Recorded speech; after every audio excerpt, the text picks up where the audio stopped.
सही है।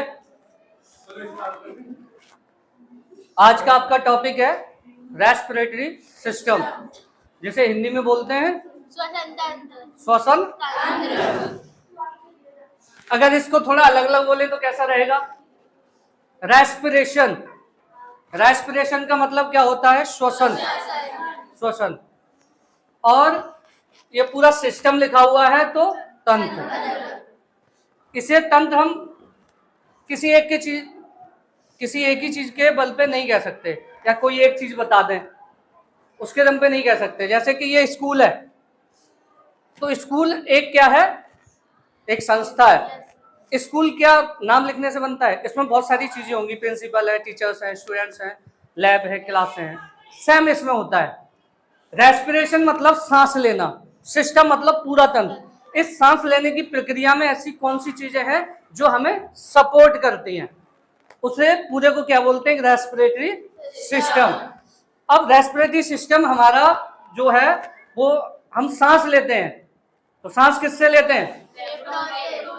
फेफड़ों से। गुड क्वेश्चन और गुड आंसर भी। सांस हम किससे लेते हैं? अब हम सांस लेते हैं, इसी के साथ ही साथ और भी आदमी किससे सांस लेता है?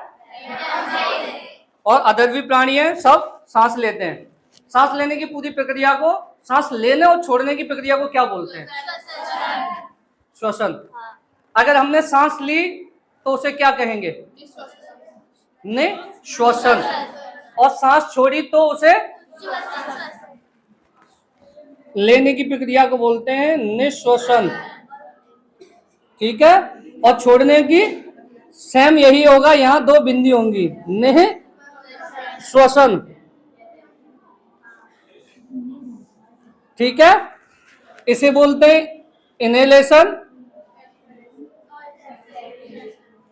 और ये एक्सहेलेशन। ठीक है, समझ आया? जब हमने सांस ली, हमने क्या किया? निश्वसन। और सांस छोड़ी। अब मछली किससे सांस लेती है? किससे? गिल्स। ठीक है ना। और कीट पतंगे, इंसेक्ट जिसे बोलते हैं, कीट किससे सांस लेते हैं? कीट के जो सर आई थिंक जो अपने चेस्ट होते हैं, छाती के पास, उनका एक वो होता है ट्रैकिया। ट्रैकिया बोलते हैं ना। ट्रैकिया जो हमारी सांस लेने की नली होती है, वो मुंह से सांस नहीं लेते हैं। आपने कभी देखा है घर में जो बोलते हैं कॉकरोच? कॉकरोच देखे? काला हिट। अब कॉकरोच को सांस कहां से लेता है?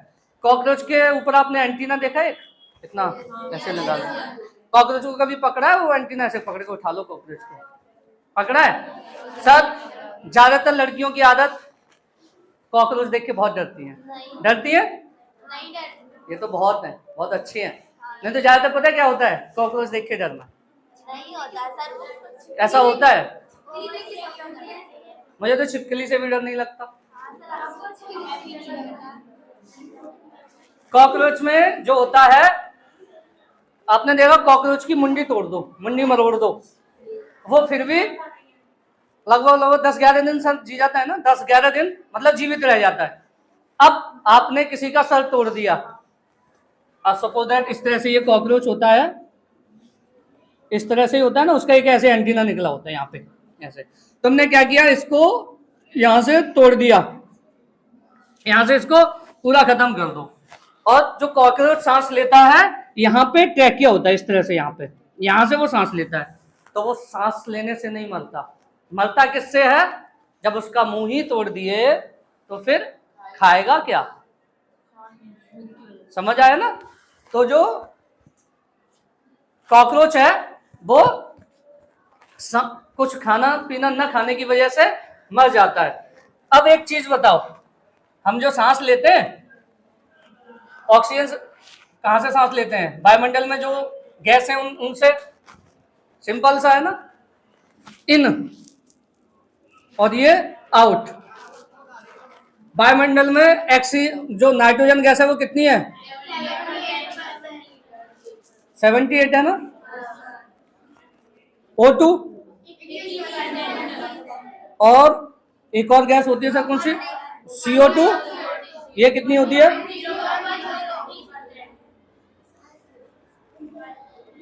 ये अब क्या कर लिया हमने, इन कर लिया।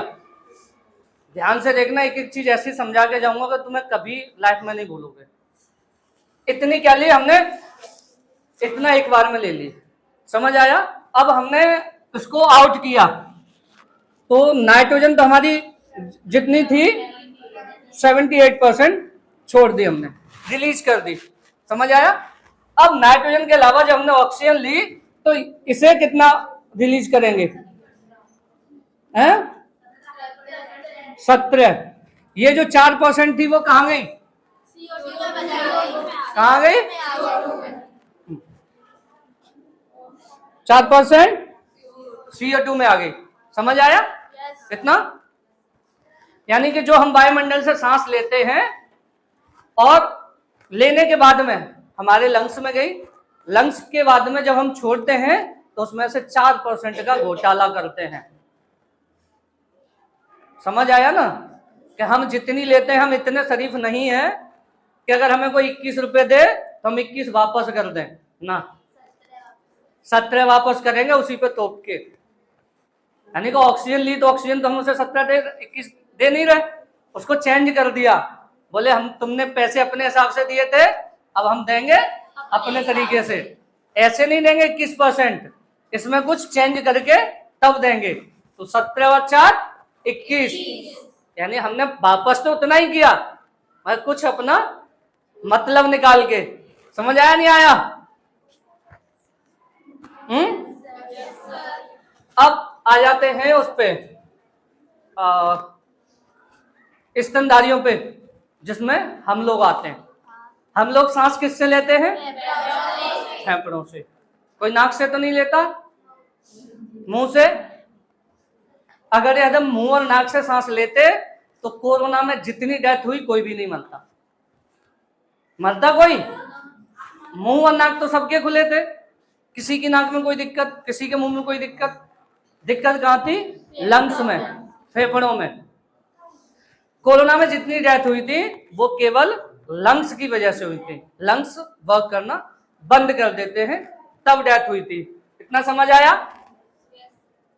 अब हमारा जो सांस लेने का काम है वो यहां से स्टार्ट होता है। नाक से हमने सांस ली, नाक में आपने देखा होगा मेल्स हो फीमेल्स हो सबकी नाक में छोटे छोटे से बाल से रहते हैं।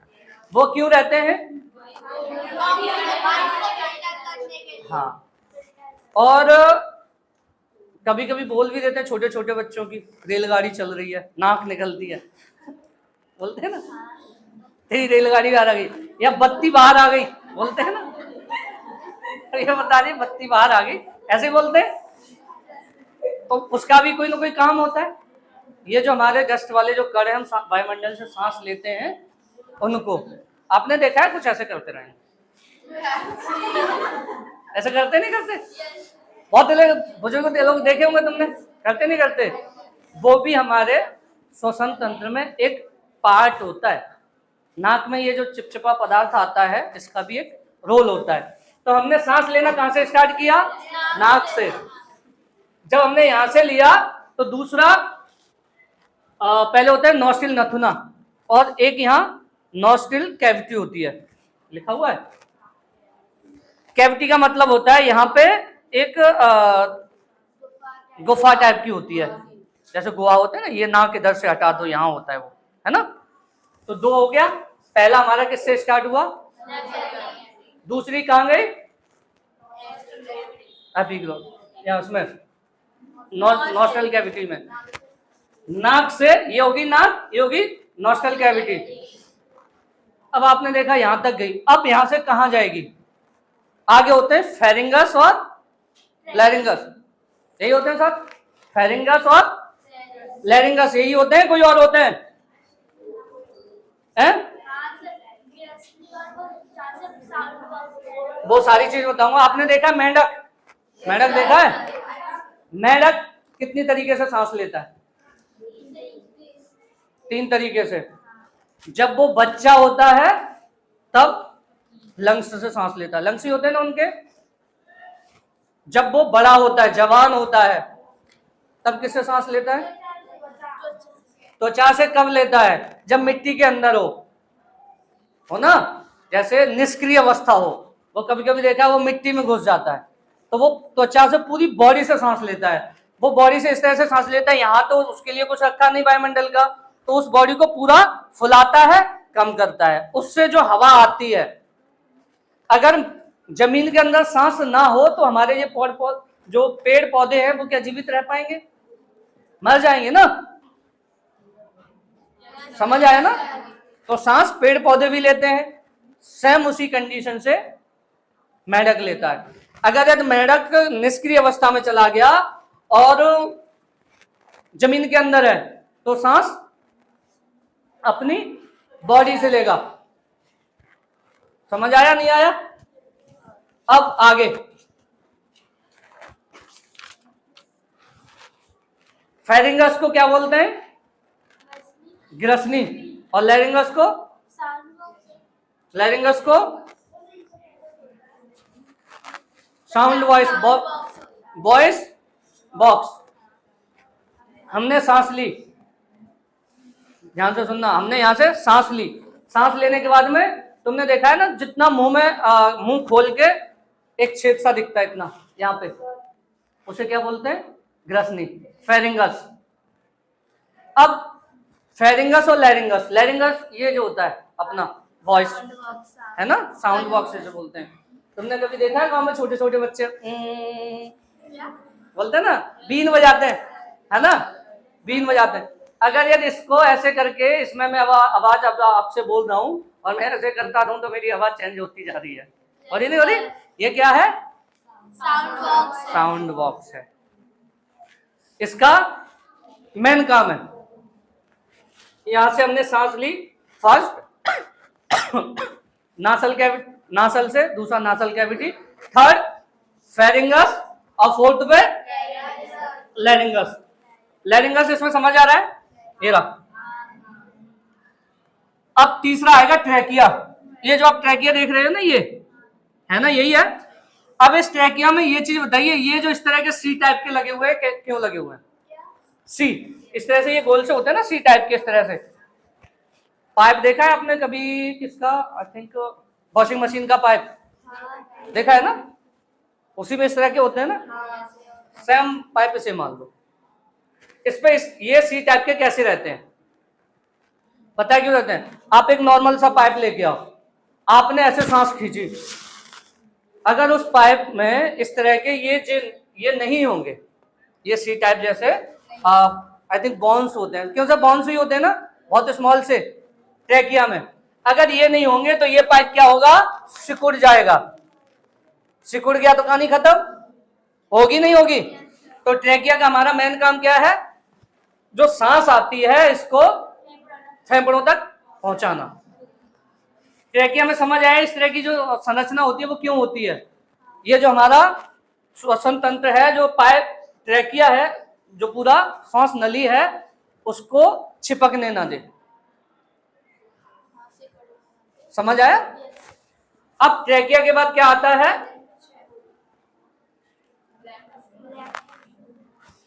ट्रैकिया के बाद ब्रोंकाई। ब्रोंकाई ये रहे, ब्रोंकस। ये जो यहां तक आया ना, ये एक ब्रोंकस ये रहा, एक ये रहा। समझ आया ना? ये जो पाइप था इसमें से दो पाइप निकले, एक लेफ्ट में चला गया, एक राइट में चला गया। हर चीज दो भागों में है। याद करने का एक सिंपल सा फॉर्मूला, नासल और नासल कैविटी, फेरिंगस और लैरिंगस। नासल और नासल कैविटी कितने हो गए? दो। फेरिंगस और लैरिंगस कितने हो गए? दो। अब एक हो गया ट्रैकिया, ठीक है। अब दूसरा, इसके बाद दो फिर हैं, ब्रोंकाई और ब्रोंकियोलेस। ब्रोंकियोलेस दो हो गए। अब एक फिर है, एक और होता है, वो कौन सा होता है? आल्वियोली, एल्वियोली जिसे बोलते हैं। जैसे वायु कोष्ठक बोलते हैं।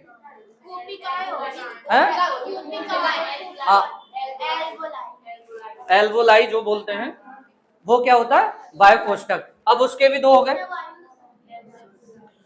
Nasal, nasal cavity, pharynx, larynx, trachea, bronchi, bronchioles. समझ आया? और ये लास्ट एल्वेलाई। इतना समझ आया? अब इनका काम क्या है? अब ये यहां पे आया, यहां से चलने के बाद में जैसे ही सांस अभी भी यहां नहीं होती, श्वसन तंत्र अभी भी यहां नहीं चालू होता। अब यहां से जो हमने ऑक्सीजन ली, अब ये इसमें आ गई, इसके अंदर जो इस तरह से गोल से दिख रहे हैं ना, ये गुब्बारे टाइप के होते हैं, छोटे छोटे, जिसे कोपिकाएं बोलते हैं, जो भी बोलते हैं। जो ब्रोंकियोलिस होते हैं वो ये हैं, ये होते हैं छोटे छोटे। हमने सांस ली तो ये क्या एकदम फूल जाते हैं, ऐसे फूले, और वहां पे कौन बैठा रहता है? इस सांस को, इस ऑक्सीजन को ले जाने के लिए कौन बैठा रहता है?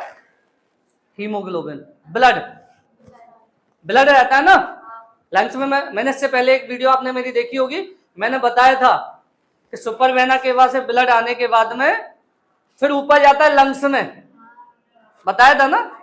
वो जो ब्लड आता है वो यहीं आता है। अब आ रहा होगा समझ में, उस दिन हार्ट बताया था और इसमें क्या डिफरेंस है। हार्ट में जो ब्लड कहां से ऑक्सीजनेटेड होता है? लंग्स में जाके। तो लंग्स में जैसे हमने सांस ली, यहां बैठा हुआ है, अब पूरे ब्लड को किसकी जरूरत है? ऑक्सीजन की। इधर उधर ना देखो, इधर देखो एक बार, ऑक्सीजन की जरूरत है। वहां क्या रहता है? हीमोग्लोबिन प्रेजेंट रहता है। अब वही जैसे ही ऑक्सीजन आई, हीमोग्लोबिन बिल्कुल तैयार रहता है, ला ला ला ला भाई दे दे दे, मुझे पूरे शरीर में पहुंचानी है, तो बिल्कुल रेडी बैठा है, उसका काम ही यही है। अब जैसे ही हमारी जो हमने O2 ली, नाइट्रोजन का तो कोई रोल नहीं होता, उसको छोड़ दिया, उसको O2 से मतलब होता है। ऑक्सीजन उसने ले ली, ऑक्सीजन लेने के बाद में फिर जब वो पूरी बॉडी में जाएगा, ऑक्सीजन लेने के बाद में ब्लड जाएगा किस रास्ते से? आर्टरी के थ्रू, जिसे हम एरोटा बोलते हैं, जो महाधमनी होती है। अब आया किससे था? सुपर वेना केवा से, है ना। ब्लड लेने आएगा दूसरे रास्ते से और जाएगा दूसरे रास्ते के लिए। समझ आया ना पूरा? अब हीमोग्लोबिन क्या किया? ब्लड लेके चला गया।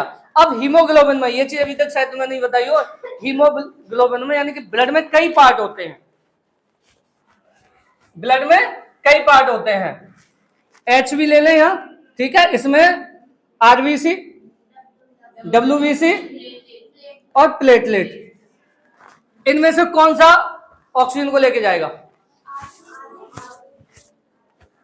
ये ब्लड की ताकत होती है पूरी डब्ल्यूबीसी, ये अपना काम करेगा, ये अपने काम में बिजी, और ये प्लेटलेट ब्लड को गाढ़ा करने में, है ना, ये इसमें। अब बचा कौन सा? हीमोग्लोबिन, है ना, आरबीसी। ये क्या किया? इसने लिया और ब्लड को लेकर चला गया, सबको देता गया, तू इतना ले, तू इतना ले, तू इतना ले, सबको जिसकी जितनी जरूरत है। अब ये ब्लड लिया, ये कहां लेके चला गया? हमारी आर्टरी में। आर्टरी में ये किसको देगा जाके? सेल्स को। किसको देगा? सेल्स को, कोशिका। अब हमारे बॉडी के अंदर हजारों लाखों कोशिका हैं, ये सबको देता जाएगा। और कोशिका से फिर किस में जाएगा वो? माइटोकॉन्ड्रिया, सुना है? हमारी बॉडी के अंदर एक सेल्स होती है, सेल के अंदर माइटोकॉन्ड्रिया। माइटोकॉन्ड्रिया को पावर हाउस, पावर हाउस क्यों कहते हैं? क्योंकि वो ऊर्जा, एटीपी, एक माइटोकॉन्ड्रिया सर कितनी ऊर्जा बनाता है एक बार में? सर 38 एटीपी बनाता है, कितना बनाता है? 36 एटीपी बनाता है। अब आपने एक चीज देखी होगी कि जब इंसान की डेथ हो जाती है तो क्या होता है? डेथ होने के बाद में वो क्यों नहीं चलता, क्यों नहीं बोलता? यहां से ऑक्सीजन आना बंद हुई, ब्लड बिल्कुल तैयार बैठा था, जब उसे ऑक्सीजन नहीं मिलेगी वो भी डेड हो गया। अब जब सेल्स डेड होगी तो माइटोकॉन्ड्रिया डेड हो गई। माइटोकॉन्ड्रिया डेड होने के बाद में जब एनर्जी नहीं बनी, ऊष्मा ही नहीं बनी, तो आदमी क्यों हिलेगा डुलेगा? मतलब कि वो डेड हो चुका। अब समझ आया कि डेड होने में क्या शरीर के अंदर होता है। आया होगा, आई होप आपके समझ में। फिर वही से कंडीशन होगी, उसने पूरे बॉडी को दे दिया और फिर बस उसने जहां जहां से CO2 थी, भाई तू O2 ले और CO2 दे दे मुझे, फिर वो वहीं आ गया, फिर आया, फिर वही। इतना करने में कितना समय लगता है? हम लोग एक सांस लेने में कितना टाइम लेते हैं? बहुत नॉर्मल टाइम लेते हैं ना। अब आप सोचो कि हमारी बॉडी कितना वर्क करती है, समझ आया ना। तो रेस्पिरेटरी सिस्टम है वो ऐसे ही नहीं होता।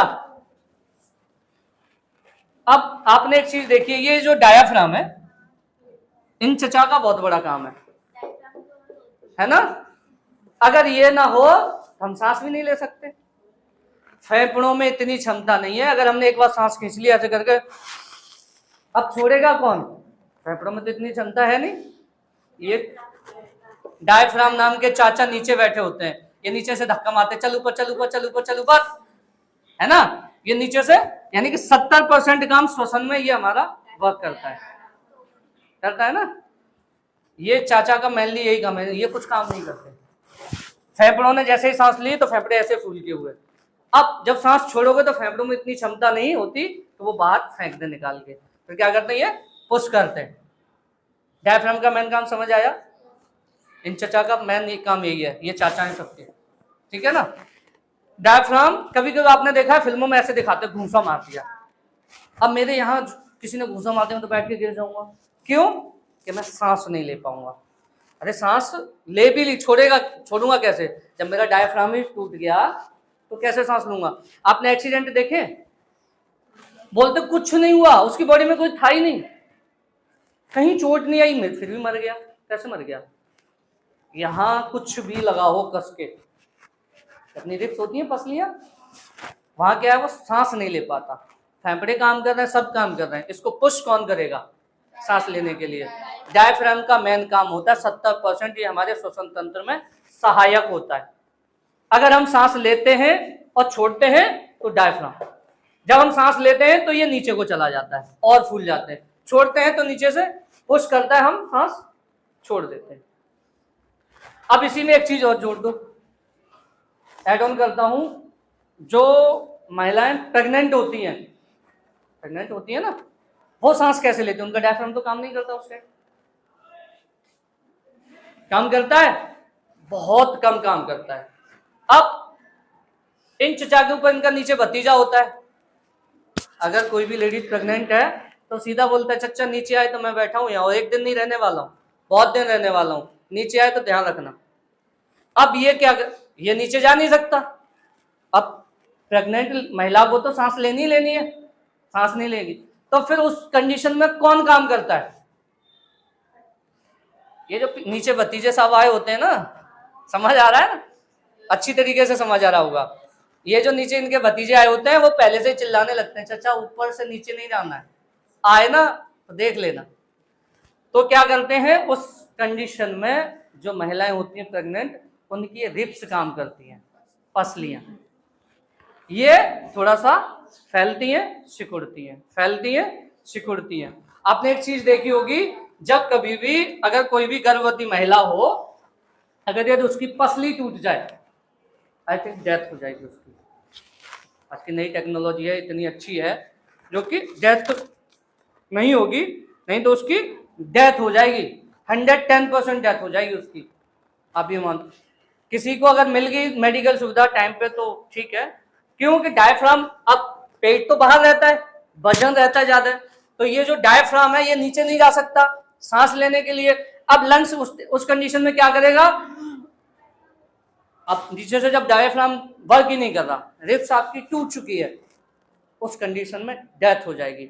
और एक चीज मैं आपको बता दूं, जो महिलाएं जिस टाइम गर्भवती होती है, प्रेग्नेंट होती हैं, अगर यदि वो वर्क नहीं करती, क्या है, क्यों देख रहे हो उधर? बाहर कुछ नहीं देखिए, हाँ जाओ, इनको जाना है। अब जो प्रेग्नेंट महिलाएं होती हैं उनको काम करना चाहिए, काम करना चाहिए नहीं करना चाहिए? अब काम करने से मतलब ये है कि जो बेबी है पेट के अंदर, आप काम करोगे, कहीं ना कहीं से दर्द होगा, दर्द होता है, तो उसको क्या होती है, आदत पड़ जाती है, देखा ना, कोई एक ऐसा बच्चा हो जो हर जगह पिटता रहे, कुत्ता रहे, सब काम करता रहे, वो पक्का हो जाता है हर तरीके से। मैं एक चीज आप सभी से कहूंगा, और जो मेरी वीडियो देखे उन सबसे कहूंगा, आप अपने लिए ना सही, अपने उस बच्चे के लिए जरूर काम करो। ऐसा लुल पैदा ना करो, बिल्कुल लुल है नहीं। एक बात बताओ, जिस बच्चे को गर्भ में ही जरा सा भी दर्द ना मिला हो, वो बाहर क्या दर्द सहन करेगा। जिस बच्चे के माइंड, अब उस टाइम माइंड भी, ब्रेन, सब कुछ, बॉडी का विकास होता रहता है, तो आपका ब्रेन ही नहीं है इतना। अगर आप बहुत काम करते हैं प्रेग्नेंट पीरियड के दौरान, तो बच्चे को कहीं ना कहीं से पेन होता रहता है, तो उस दर्द का उसे एहसास रहता है। उसके हाथ पे चलते रहेंगे। अब एक जगह पड़े हो तो वो भी ऐसे ही पड़ा है, आलसी, महा आलसी पैदा होगा साला कुंभकर्ण है। आपने एक चीज देखी है कि मोस्टली डॉक्टरों के बच्चे इतने एक्टिव क्यों होते हैं? देखे, बोलते हैं सभी लोग डॉक्टर के बच्चे ज्यादा माइंड के तेज होते हैं, उनको पता रहता है, मुझे भी पता है ये सारी चीजें। हमेशा कभी भी आप अपने लिए काम ना करो, अपने बच्चों के लिए तो कर सकते हो। चलो फिरो, घूमो, टहलो, कुछ भी करो, इतना काम करते रहो कि पर डे उसको 3 बार हिलना पड़े जगह से। और आज की नई तो पीढ़ी बहुत ही है। पहले की औरतें थी, शाम को अगर डिलीवरी होने वाली है तो इवन दोपहर का भी काम कर रही है। वो देखी होंगी, आपने सुनी होगी। अब की तो कंडीशन ही चेंज हो गई है। डॉक्टर प्रेग्नेंट हुई नहीं, 2 महीने बाद डॉक्टर से कहलवा दें कान में, कहीं कह दो रेस्ट के लिए। हद है यार। आप खुद सोचो कि आप अपने लिए तो चलो मानते हैं रेस्ट है, क्या 9 महीने रेस्ट करके कुछ मिल जाएगा? अरे जिंदगी है, जीना है। आदमी काम नहीं करेगा कैसे जिएगा? आदमी का काम है काम करना, वो काम करेगा। गधे का काम है बोझा ढोना, बोझा ढोएगा। शेर का काम है शिकार करना, वो शिकार करेगा। अगर शेर ये बोले कि मैं तो राजा हूं, काम चल जाएगा उसका। कोई आएगा अगर ले तू मुझे खा ले, खरगोश भी भाग जाता है उससे, तो है ना। क्यों कोई आएगा? हर किसी को अपना अपना काम करना रहता है। तो जितनी भी महिलाएं प्रेग्नेंट है, वो काम करो। अगर आप काम नहीं करोगे तो आपके बच्चे बिल्कुल भौंदू पैदा होंगे। देखा है ना, वो भौंदू ही होते हैं जिनका माइंड तेज नहीं है, बस ऐसे ही है। कोई बोल रहा था ऐसे मुंह फाड़ है, देख रहे हैं, देखे ना, कुछ गांव में तुमने देखा होगा, बच्चे कुछ हो रहा होता है ऐसे मुंह फाड़ जाएंगे। होता नहीं होता? तो इस तरह के नहीं होने चाहिए। अब इसमें एक चीज और मैं आपको बताता हूं, ये जो हीमोग्लोबिन होता है ना, सर थोड़ा सा आइडिया चेंज कर रहा हूं मैं। एक हीमोग्लोबिन होता है, ये बहुत बेकार आदमी होता है, ये बहुत बेकार इंसान होता है हीमोग्लोबिन। इसे बोलना चाहिए कचरा टाइप का। हाँ, हीमोग्लोबिन जो होता है ये बहुत कचरा होता है। अब इसमें कचरा होता क्यों है? ऑक्सीजन, ठीक है, एक सीओ, सीओ भी होती है, कार्बन मोनोऑक्साइड होती है, और ये रहा हीमोग्लोबिन। ये हो गया हीमोग्लोबिन, ये इसकी हो गई वाइफ, और ये हो गई इसकी जीएफ। समझ आया नहीं आया? अब एक मैंने तुमसे कहा था क्लास ऐसी लूंगा जो तुम्हें हंसी भी आए और कभी जिंदगी में ना भूलो।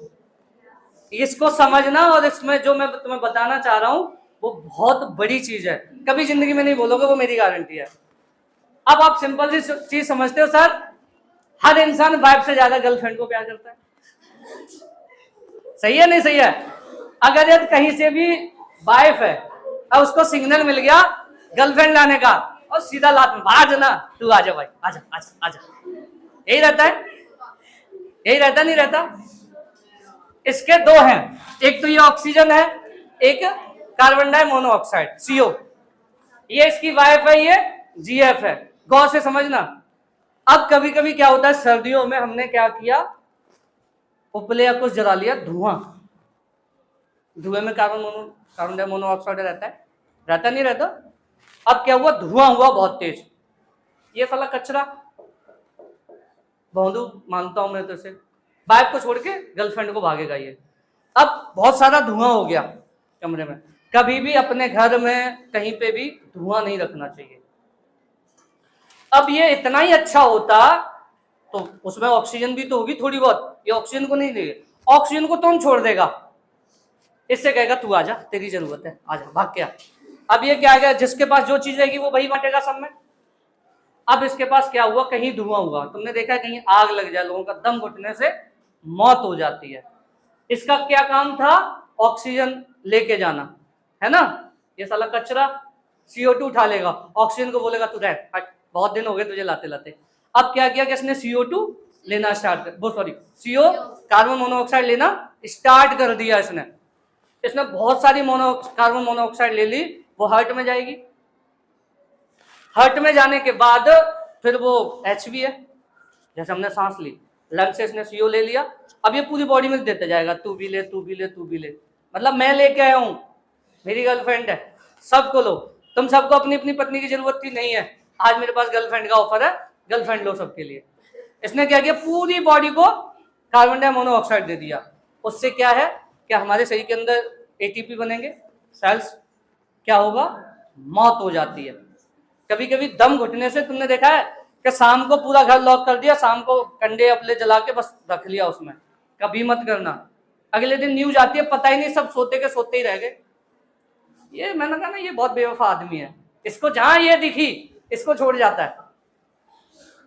समझ आया नहीं आया, हीमोग्लोबिन, लोगों की जो डेथ होती है, आप खुद सोचो, अब कहीं धुआं हो रहा है, जहां धुआं होता है वहां ऑक्सीजन भी तो होती है थोड़ी बहुत मात्रा में, ये ऑक्सीजन को नहीं लेता, इसको सबसे पहले उठा लेगा, किसको उठाएगा सबसे पहले, कार्बन डाइमोनोऑक्साइड को, ठीक है, कार्बन डाइमोनोऑक्साइड, सॉरी कार्बन मोनोऑक्साइड को उठाने के बाद में क्या होगा कि वहां अगर हमारे पूरी बॉडी के अंदर जा रही है तो हम लोगों की डेथ हो जाती है। समझ आया सर, इसमें कुछ और रह गया हो, बाकी आई थिंक मैंने जितना समझ सकता उतना समझाया। आई होप आपको याद रहेगा कौन किसका था, समझ रहेगा, आप भूलना नहीं है किसी को भी। सर बता दीजिए कुछ आप भी। अरे नहीं सर बताइए, कुछ रह गया हो। आपने देखा है पहले लोग बोलते थे कि मेंढक के मारने से क्या होता है, कान पकते हैं और बीवी गूंगी मिलती है, बोलते नहीं बोलते थे पहले, जब हम छोटे थे किसी मेंढक को मार के आए तो घर वाले बोलते अच्छा मेंढक को मार के, हाँ बीवी गूंगी मिलेगी या कान पकेंगे, ऐसे बोलते थे, काश सर बीवी गूंगी मिल जाए करे।